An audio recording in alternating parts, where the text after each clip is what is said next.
Hello friends, আশা করি ভালো আছো তোমরা। আমরাও ভালো আছি। আবারও চলে আসলাম নতুন ধরনের এক রেসিপি নিয়ে। আজকে আমি বানাবো পটলের পুর ভরা ডিমের কুসুম দিয়ে। এই যে ডিমের কুসুম, আমি 3টে ডিমের কুসুম বের করে তাতে পেঁয়াজ কুচি, লঙ্কা গুঁড়ো আর দিয়ে দিয়েছি একটু হোমমেড মশলা দিয়ে ফেটিয়ে রেখেছি। আর পটলগুলোকে কেটে পটলের দানাগুলোকে সব বের করে নিয়েছি। দিয়ে এবার এই ডিমের কুসুমের যে অংশটা, সেটা এই পটলের ভিতরে এক এক করে দিয়ে দেবো। আর এই পাশে আমি একটু কড়াই বসিয়ে তেল দিয়ে দেবো। তেলটা গরম হোক, আর এইদিকে আমি পুরগুলোকে ভরে রেডি করে নেব। আর মুখটাকে মেরে দেবো আমি কর্নফ্লাওয়ার আর ময়দা দিয়ে।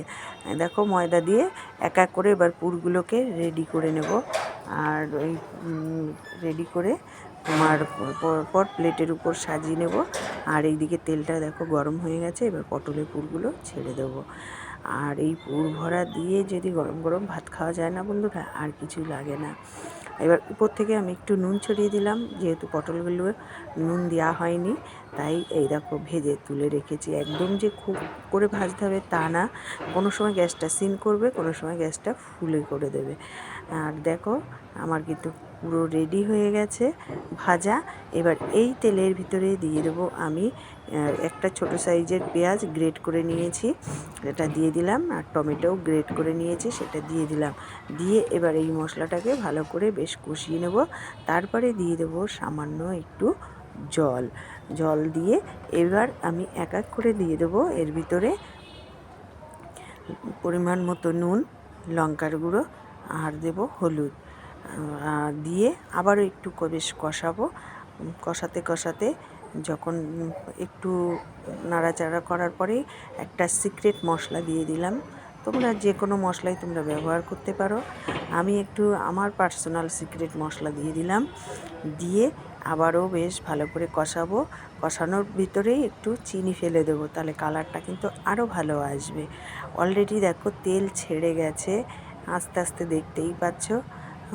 এবার এই তেল যখন আস্তে আস্তে করে তেলটা ছেড়ে যাবে, তখন কি করতে হবে, এক এক করে পটলগুলোকে সাজিয়ে দিতে হবে। পটলগুলো কিন্তু ভাজার সাথে কিন্তু পুরো হাফ ভাজা হয়ে গেছে। মশলাগুলোকেও দেখো কষানো হয়ে গেছে। এবার আমি এক এক করে পটলগুলোকে সাজিয়ে দেবো।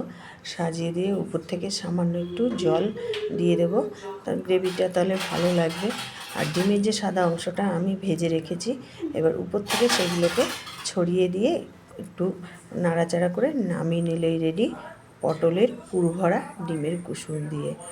আর দেখো দেখতে কত সুন্দর লাগছে বন্ধুরা।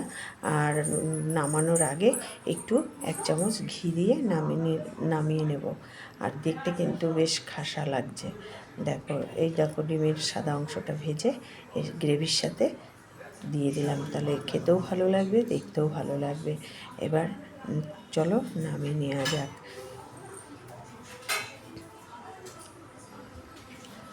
দেখো, এবার আমি আস্তে আস্তে করে নামানোর আগে ঘি দিলাম বললাম তোমাদেরকে, দিয়ে এবার দেখো নামিয়ে নিয়েছি।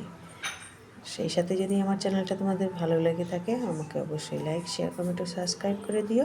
আর বেশি বেশি শেয়ার করে দিও।